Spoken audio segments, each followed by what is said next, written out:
Good afternoon and welcome to Midcap Radar live from the CNBC TV 18 Motilal Oswal studio. I'm Vamakshi Thoria and with me is Vivek Iyer. Well, Vivek, good afternoon to you.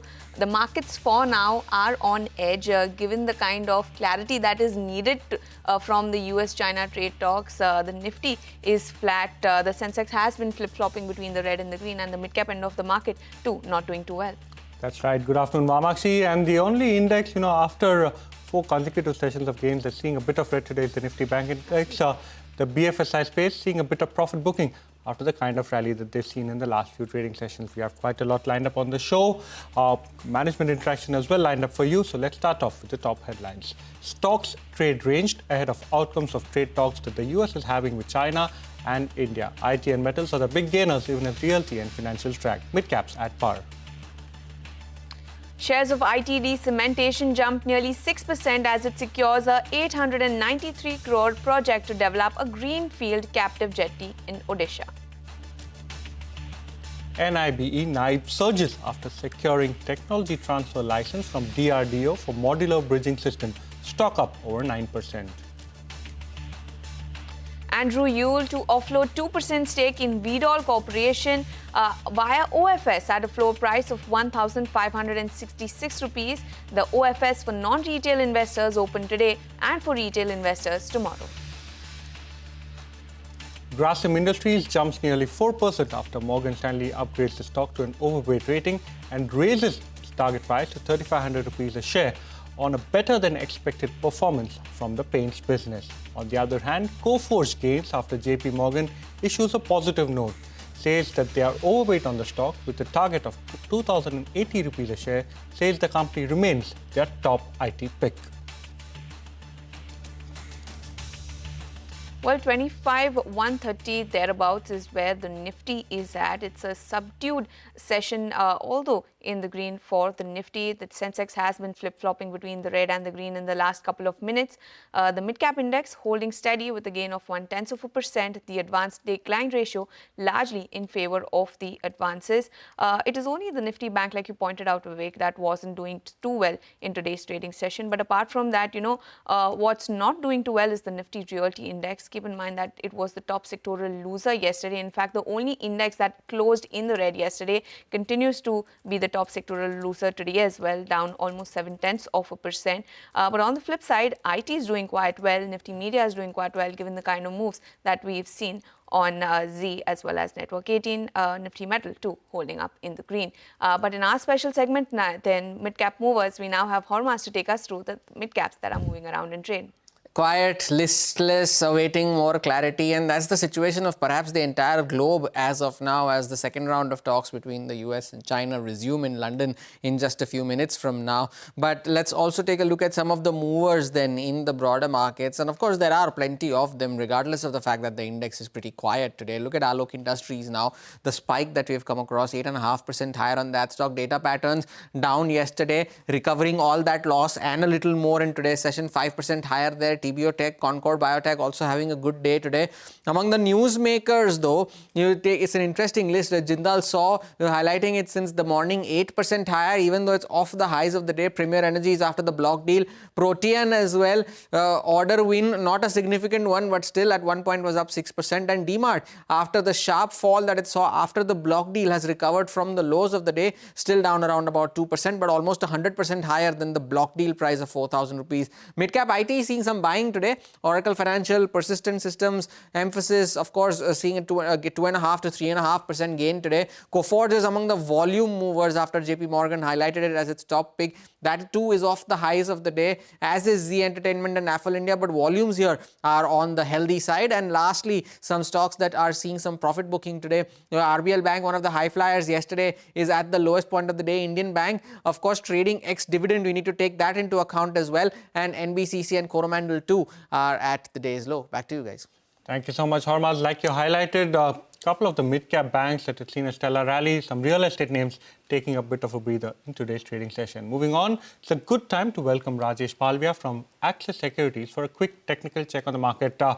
Thank you so much for joining us, Rajesh. What is your view as far as the Nifty as well as the Bank Nifty is concerned? A bit of a breather as far as the Bank Nifty is concerned. Good afternoon. So yeah, Nifty is consolidating and facing a resistance at around 25,200, which is the major call concentration area.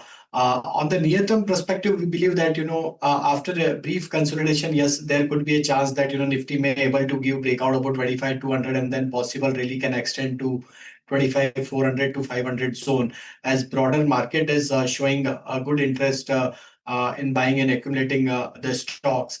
So in this consolidation phase, I think a stock specific approach would be the right strategy to deploy in this market. Bank Nifty is also witnessing some supply pressure at 57,000 level. But looking at the overall structure for Bank Nifty as well as the large cap private bank as well as PSU bank, all stocks are showing strength. So we believe that after a brief consolidation, here also we may see a breakout over 57,000 and then really can extend to 57,500 to 57,600 kind of level on the Bank Nifty also. So buy on dips would be the strategy for Nifty. One should keep stop loss around 24,900 to buy and accumulate in minor decline. For Bank Nifty, one should keep stop loss around 56,300 to buy and accumulate here also. On the stocks front, a lot of segments are showing good strength. Like IT is also showing good traction. So I think one can focus on some of the mid cap IT stocks. So Birlasoft is looking promising. Now stock is penetrating to its falling trend line on a weekly chart. And looking at the structure, we believe that this stock has potential to continue furthermore upside. Possible target towards 450 to 455 we could see. So one can buy and accumulate this stock with stop loss of 418. Another stock where we are focusing is Jindal Stainless. JSL is looking attractive from the metal space. Stock managed to give breakout of its multi-week resistance area. Looking at the near-term, short-term structure, we believe that here also we can see a really extension of really towards 765 to 770. So Jindal Stainless is also buy with stop loss of 712. Well, thank you so much for that, Rajesh. But I'd like to ask you about Jindal SAW because this is another stock from the Jindal Group. That stock is seeing an uptick of almost 8%. So what's your view on that? Yeah, so we have witnessed a strong recovery from the recent low. Stock almost managed to give breakout of almost 10 to 12 days consolidation range. Now stock is comfortably holding about 20-day, 50-day moving average. Looking at near-term structure, if stocks continues to trade about 242, I think we can see a target towards 265 to 270 for Jindal SAW also. Thank you so much, Rajesh, for joining us, giving us your view on the markets, your individual trading picks as well. Well, before we slip into a short break, let's tell you a little bit about CNBC TV 18's latest offering. Remember, CNBC TV 18 Access is a premium membership-based service available on cnbctv18.com. It offers members exclusive content, market intelligence, and expert thought leadership.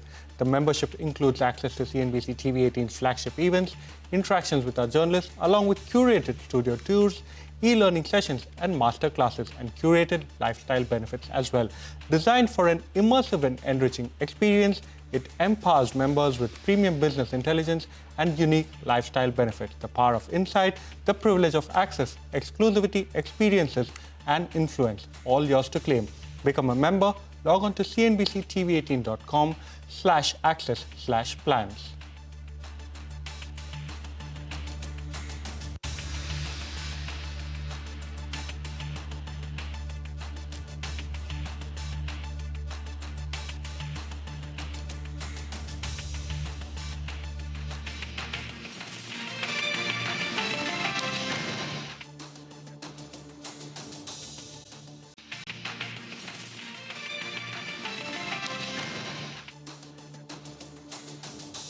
Welcome back. You're watching Midcap Radar on CNBC TV 18. Well, IT services firm Orient Pro Solutions has announced a multi-year agreement with a bank in Sri Lanka, which is valued about $2.5 million. The scope of work encompasses licensing, implementation, as well as maintenance and support. We are now being joined by Ashish Rai, who is the global CEO at Orient Pro Solutions.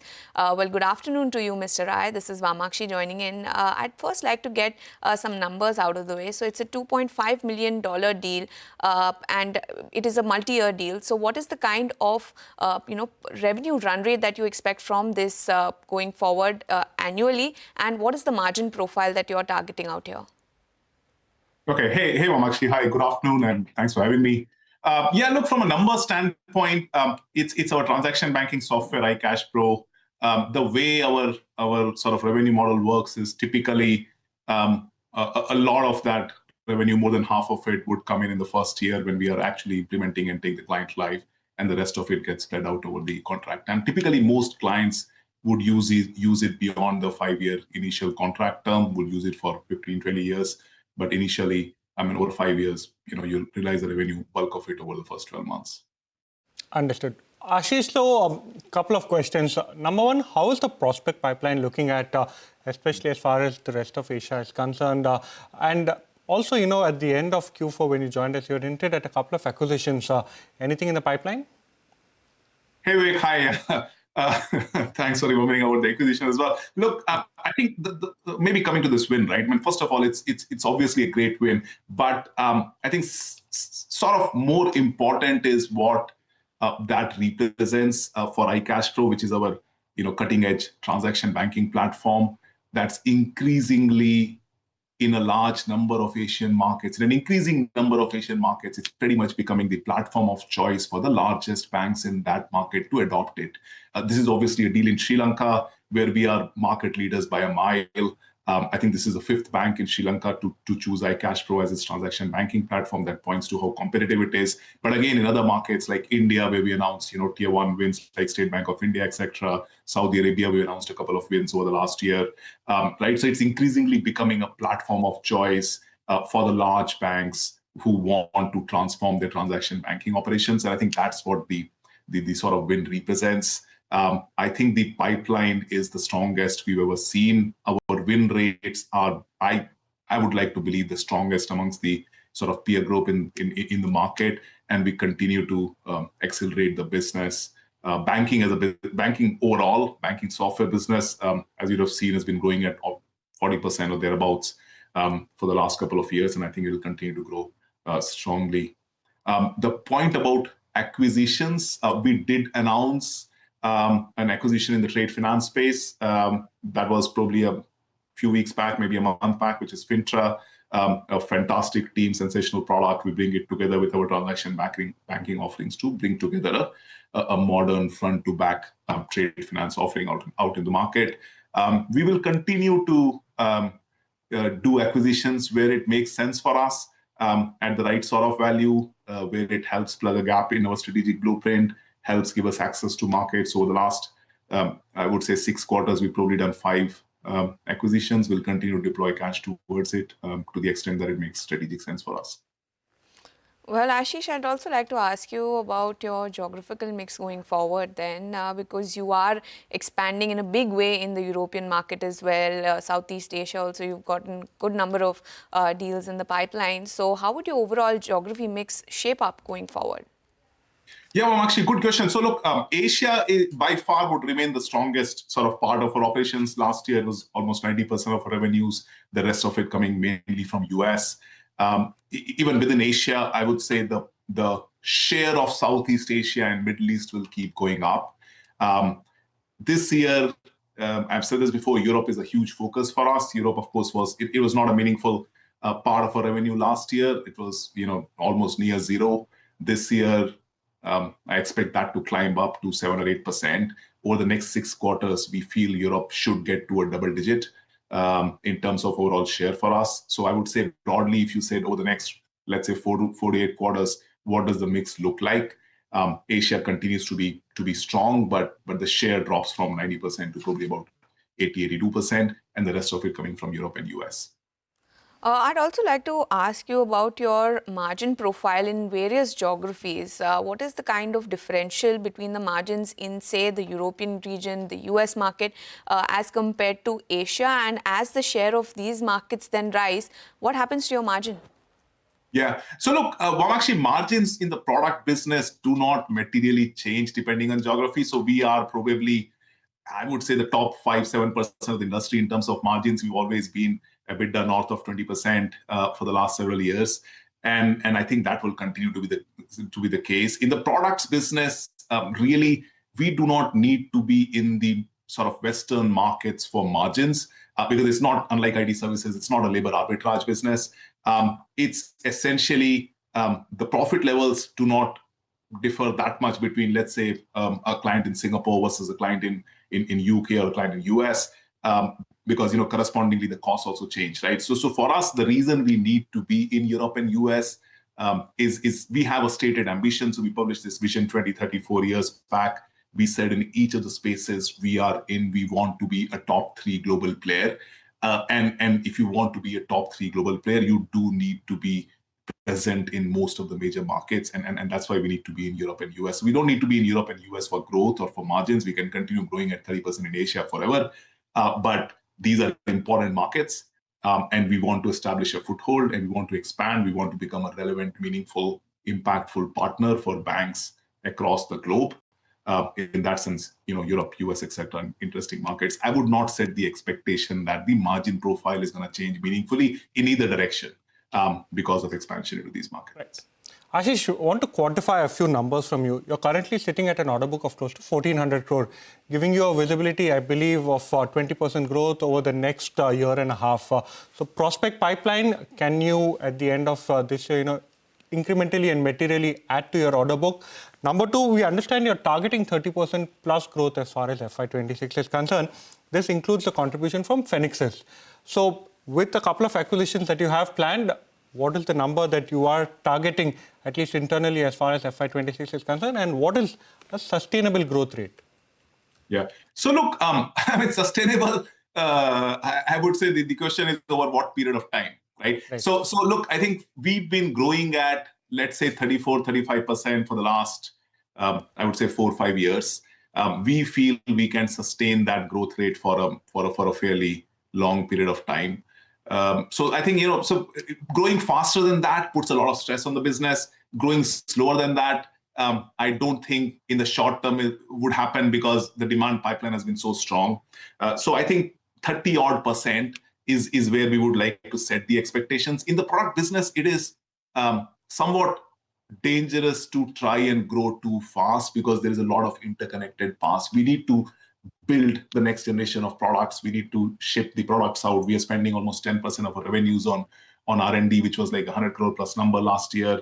We are building up delivery capacities in newer markets we are going in. So trying to grow too fast is risky. Growing slow is a function of demand, which is through the roof right now. So I don't think that is going to happen, right? So I think pipeline, going to the prospect pipeline, it's probably, so we don't publish a pipeline number because I do feel that can mean many things to many people, but it is 50 to 60% higher when we entered this year compared to what it was last year, right? So that points to the strength of demand across the stack, right? Whether it's transit, where we are, one of the strongest players in the closed loop, open loop movement, whether it's banking software on the lending side, we've launched a cutting edge product, transaction banking, we got one of the most advanced products in the market, right? So for most of our lines, we see demand being very, very strong, which means we will try to continue to capitalize on this demand to keep growing strongly, and which is what the sort of 30% guidance is. We've done that for the last 4 or 5 years. I think we'll keep on doing it till something sort of fundamentally changes in terms of the segments. Prospect pipeline is strong, as I said. Thank you so much for that, Ashish. So the prospect pipeline is very strong. You're expecting to grow at a CAGR of almost 30% going forward. Thank you so much for joining in with CNBC TV18. But as we slip into a very short break, here is some good news for our viewers. India's business news leader is now only a click away, introducing CNBC TV18's all-new app. Get instant access to breaking news, in-depth articles, and financial world updates at your fingertips. Download the CNBC TV18 app now from the Apple Store or Google Play Store, or just scan the QR code on your screen.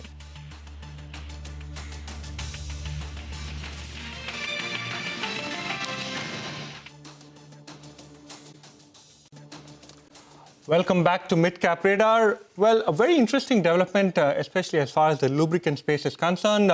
Vidol, earlier known as Tide Water Oil, is undergoing an OFS from the promoter entity. Sudarshan joins in with more details. So promoter Andrew Yule had announced that it would be selling 2% of its total holding of 26.23% stake, and that stake sale would be done via OFS. And for the same, floor price was fixed at rupees 1,566 per share. Now today, for non-retail portion, OFS has opened, and as of 1:35 p.m., total subscription stands at 2.1 times. Now, size for the non-retail portion was 3.13 lakh shares, but as of 1:35 p.m., company has received bids of 6.5 crore shares. So it indicates that it's getting overwhelming response. But indicative price also stands at much higher than the floor price. Floor price was at 1,566, but indicative price as of now is around 1,583 per share. Now, for the retail portion, OFS would open today, and for the same size is of 35,000 shares, much lower than much lower than if you compare against non-retail portion. So as of now, it's looking positive for Vidol Corporation because indicative price is also indicating higher than the floor price. Well, thank you so much for that, Sudarshan. An uptick of almost 0.4% for Vidol Corp. But look at Andrew Yule. The stock is up almost 8% in the trading session today. Right. But for your viewers, that's all we have on this edition of Midcap Radar. The screen is still green for now, especially for the Nifty. The Midcap Index also holding up fairly in the green. But don't go anywhere because we have MF Corner when we return.